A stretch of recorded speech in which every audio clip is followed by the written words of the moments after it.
Bonjour à tous, nous continuons aujourd'hui notre série de vidéos sur les fonctions trigonométriques hyperboliques.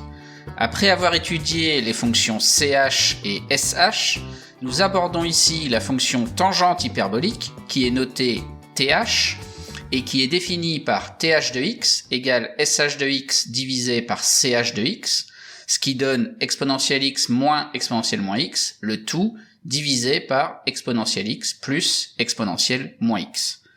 Pour étudier cette fonction, nous allons procéder comme pour CH et SH par étapes.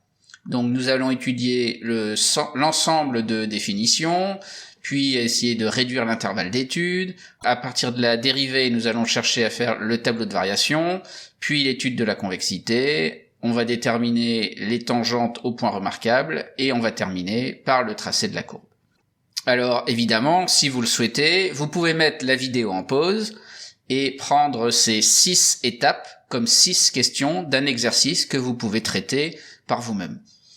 Donc si vous n'avez pas mis la vidéo en pause, on est parti pour la résolution en quelque sorte de ces 6 questions. Donc pour ce qui est de l'ensemble de définitions, donc on a dit que TH de x était égal à SH de x sur CH de x. Donc on a vu que le CH de x qui est là au dénominateur et le SH de x qui est au numérateur, ils sont tous les deux définis pour tout x dans R. Bon, sauf que lorsque on fait une division par CH de x, il faut aussi être sûr qu'on ne divise pas par 0. Alors, on a fait déjà dans une précédente vidéo l'étude de la fonction cosinus hyperbolique, et on a vu que CH de x est supérieur ou égal à 1 pour tout réel x. Donc forcément, il est différent de 0, et donc dans la définition de TH de x, on n'a aucune chance d'avoir à diviser par 0, ce qui revient à dire que TH de x est défini pour tout réel x. Donc ça veut dire qu'on a déterminé en fait l'ensemble des définitions. Donc passons maintenant à la réduction de l'intervalle d'étude, et on va étudier la parité de la fonction TH. Donc, comme d'habitude, j'ai envie de dire, pour tout x dans R, on va partir de TH de moins x. Donc, comme on connaît l'expression donnant TH de x, TH de moins x, ça va être ici le x remplacé par moins x. Donc, ça va donner SH de moins x divisé par CH de moins x. Sauf que dans les études de CH et SH, on a vu que CH est une fonction paire et SH est une fonction impaire.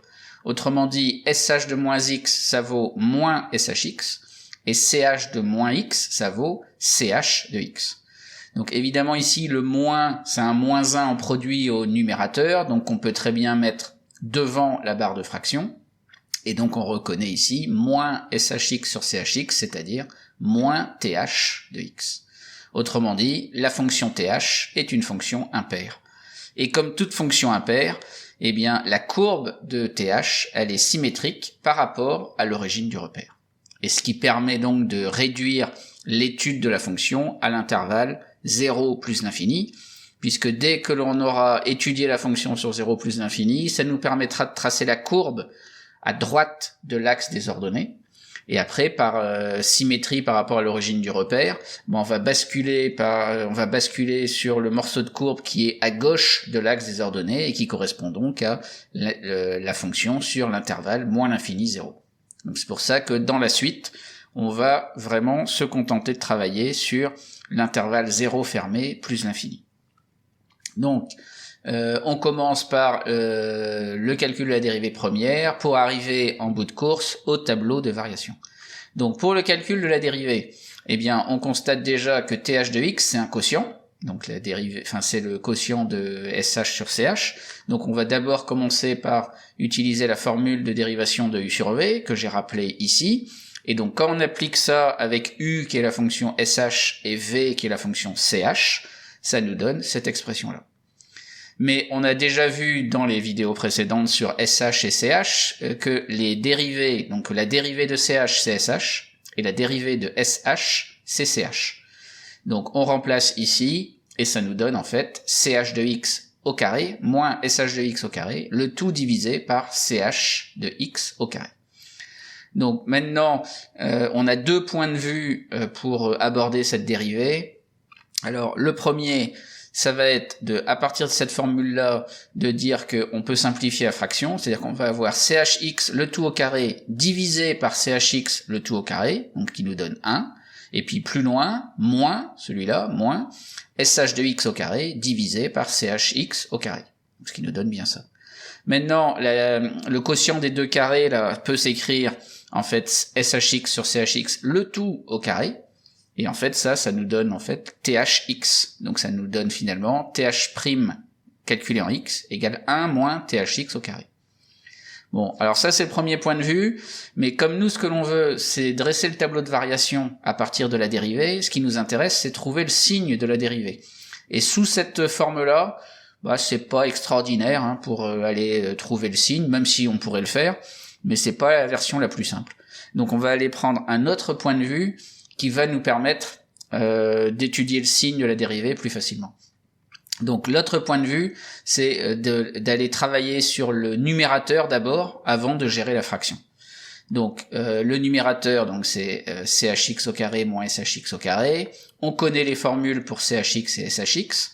Donc on pourrait très bien remplacer directement, mais là je préfère repérer qu'il y a une identité remarquable. On a un carré moins un autre carré. Donc ça nous fait penser à l'identité remarquable a carré moins b carré, qui vaut donc a moins b entre parenthèses fois a plus b entre parenthèses, et donc appliqué ici avec nos fonctions, ça nous donne chx moins shx le tout entre parenthèses fois chx plus shx le tout entre parenthèses. Et là maintenant on va pouvoir simplifier un petit peu en utilisant les formules qui sont ici. Puisque quand on fait chx moins shx, eh bien, le exponentiel x sur 2 qui est ici, il va se simplifier avec le exponentiel x sur 2 qu'on a là. Donc ça, en quelque sorte, ça dégage. Et les exponentiels moins x sur 2 qui sont ici, à cause du moins qui est là devant le shx, eh bien ici, ça va faire moins par moins plus, et donc ils vont s'additionner. Et donc ça va nous donner 2 fois exponentiel moins x sur 2. Et quand on regarde la somme des deux expressions ici, eh bien là, les exponentiels x sur 2 qui sont ici et là vont s'additionner, tandis que les exponentiels moins x sur 2 qui sont ici et là vont s'éliminer, puisque là on a un plus et là on a un moins. Autrement dit, on récupère 2 exponentiels x sur 2. Donc là, on peut simplifier par 2 en haut et en bas. Ici aussi, ça nous donne donc exponentiel moins x multiplié par exponentiel x. Et là, il reste plus qu'à appliquer la formule bien connue sur l'exponentiel, qui dit que exponentiel a fois exponentiel b, c'est exponentiel de a plus b.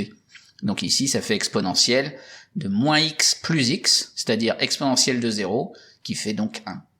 Donc ça veut dire qu'ici, au numérateur, en fait, ça fait simplement 1. Donc ça nous donne 1 sur chx, le tout au carré. Donc évidemment, maintenant que l'on veut étudier le signe de la dérivée, ça va être beaucoup plus facile à gérer avec cette expression. Donc, pourquoi c'est simple ? C'est que chx au carré, c'est le carré d'un nombre réel, donc c'est forcément positif. Et donc 1 divisé par un nombre positif, ça va forcément être strictement positif. Donc là, j'ai écrit pour tout x positif, parce qu'on avait dit qu'on réduisait l'intervalle d'étude à 0 plus l'infini, mais évidemment, 1 sur chx au carré, c'est même positif, strict, pour tout x dans R. Bien, alors maintenant qu'on a dit ça, on peut dresser le tableau de variation, donc la dérivée, elle est positive, ce qui fait que la fonction est croissante. On peut aller calculer la valeur de la fonction pour x qui vaut 0, donc ça nous fait th de 0 qui vaut sh de 0 sur ch de 0, sauf que sh de 0, on a déjà vu que ça fait 0, et ch de 0, ça fait 1. Donc quand on fait th de 0, ça fait 0 sur 1, c'est-à-dire 0. Donc on peut ici indiquer que ça fait 0. Et maintenant, il nous reste à trouver la limite, ici, quand x tend vers plus l'infini. Donc ici, pour ce calcul de limite, on va revenir à l'expression de th de x, en sous forme d'exponentielle, parce qu'en fait, on a déjà vu que sh et ch tendent vers plus l'infini en plus l'infini. Donc ici, en fait, on a une forme indéterminée, en termes de limite, on a la forme indéterminée infini sur infini. Alors évidemment, c'est ce qu'on retrouve ici, mais ici, on va pouvoir travailler un peu plus et un peu mieux.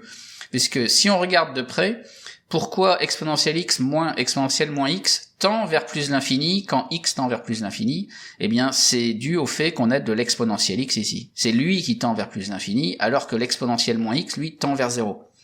Donc c'est vraiment l'exponentiel x qui a tout le poids en fait de la limite.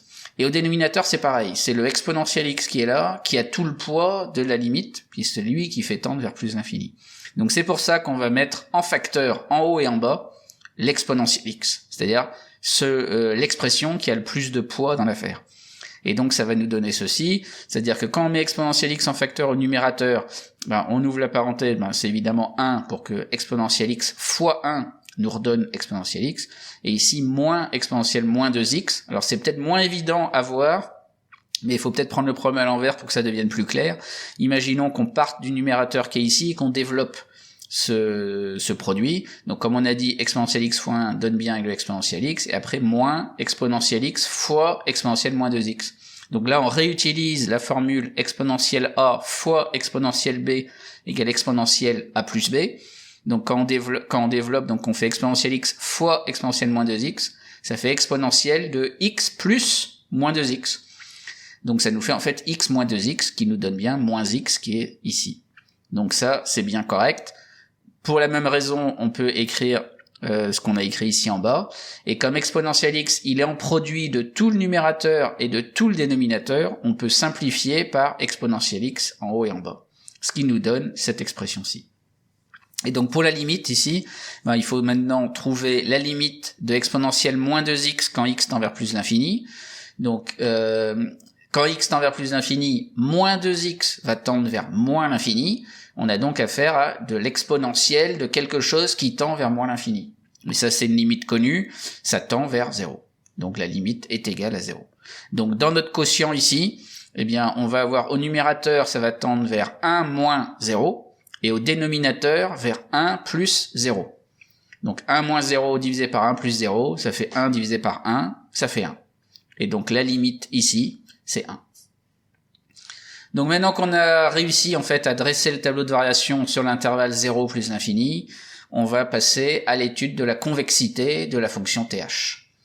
Donc on a dit que la dérivée était donnée par cette formule-ci. Donc pour la convexité, il nous faut d'abord trouver la dérivée seconde, donc il va falloir qu'on dérive cette fonction-là. Donc pour dériver, on constate d'abord que la fonction dérivée ici, c'est 1 divisé par une fonction.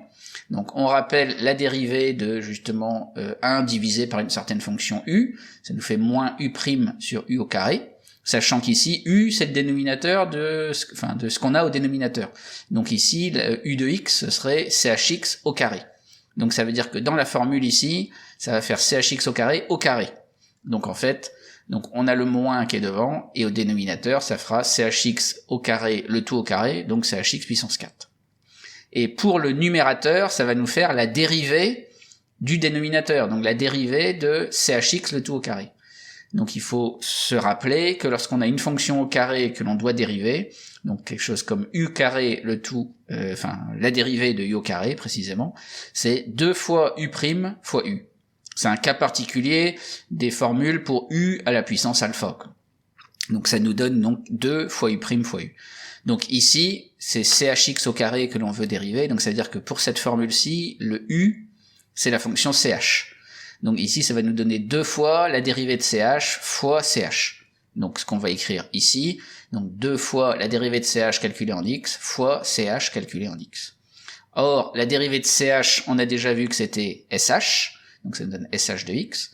Donc maintenant qu'on a cette formule-ci, on constate qu'on a chx en produit du numérateur, et chx puissance 4, c'est aussi chx puissance 3 multiplié par chx.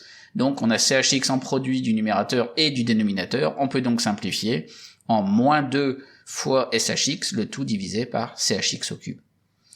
Donc comme nous on fait notre étude de convexité sur 0 plus l'infini, puisqu'on a réduit notre intervalle d'étude, sur 0 plus l'infini, on a déjà vu que sh de x était positif, ch de x aussi, donc forcément ici la fraction que l'on a va forcément être positive.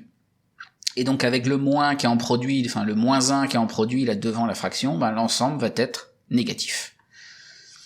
Donc ça veut dire que la dérivée seconde est négative sur l'intervalle 0 plus l'infini. Donc ça veut dire que la fonction th, elle est concave sur cet intervalle. Et donc par symétrie, puisqu'on a vu qu'il y avait une symétrie par rapport à l'origine du repère, quand on fait une symétrie par rapport à l'origine du repère, une partie de courbe qui est concave sur 0 plus l'infini. Quand on fera son symétrique, ça va devenir une courbe qui est convexe sur moins l'infini 0. Donc la fonction th est convexe sur moins l'infini 0. Donc passons maintenant à la détermination de certaines tangentes au point remarquable. Alors là, on se rend compte que dans le tableau de variation, la seule valeur remarquable qui apparaît, c'est l'abscisse 0. Donc on va déterminer la tangente au point d'abscisse 0. Donc je rappelle la formule habituelle qui est la formule générale pour retrouver l'équation de la tangente à une courbe. Donc ça nous donne ça. On applique ça à la fonction tangente hyperbolique au point d'abscisse petit a qui vaut 0. Donc quand on réécrit ça, ça nous donne cette expression. Donc il nous faut th de 0, mais ça on a déjà vu que ça faisait 0.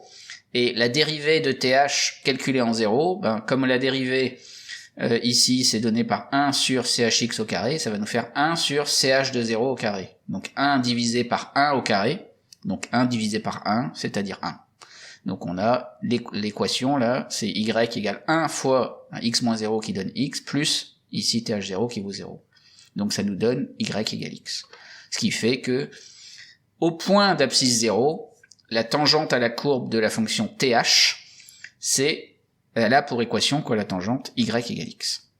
Donc maintenant, avec toutes ces informations-là, on est en mesure de tracer la courbe. Donc on se place dans un repère. On va avoir le premier point à placer, le point d'abscisse 0, avec la valeur qui vaut 0, ça nous fait le point ici à l'origine. Le fait que lorsque x tend vers plus l'infini, la fonction th de x tend vers 1, ça veut dire qu'on a une asymptote horizontale dessinée ici en orange, qui est d'équation y égale 1. On a vu précédemment que la tangente au point d'abscisse 0, elle avait pour équation y égale x, donc qui est tracée ici. Donc maintenant, sur 0 plus l'infini, la fonction est croissante de 0 vers 1. Et on a vu aussi que la fonction était concave. Donc comme elle est concave, elle est forcément là, quand on part de 0, elle va forcément partir sous la tangente. Et donc on va avoir une fonction qui est croissante, qui va partir sous la tangente, concave, et qui va venir s'approcher de plus en plus là de son asymptote, sans jamais atteindre la valeur 1 en ordonnée. Donc ça va nous donner précisément ceci. Et puis après, pour ce qui se passe sur les négatifs, on fait la symétrie par rapport à l'origine du repère, qui va nous donner ce morceau-là. Et donc par symétrie, on voit que l'asymptote qu'on avait obtenu ici en plus l'infini, quand x tendait vers plus l'infini, on avait l'asymptote d'équation y égale 1, et par symétrie, en fait, on voit que on a une asymptote en moins l'infini, c'est-à-dire quand x tend vers moins l'infini, et cette asymptote, elle a pour équation y égale moins 1. Et donc ça veut dire que th de x est tout le temps compris entre moins 1 et 1 pour tout x dans R. Donc, maintenant qu'on a étudié les trois fonctions trigonométriques hyperboliques que sont ch, sh et th, il nous reste à dresser la liste de toutes les formules vérifiées par ces trois fonctions. Alors c'est ce que nous allons faire dans la prochaine vidéo.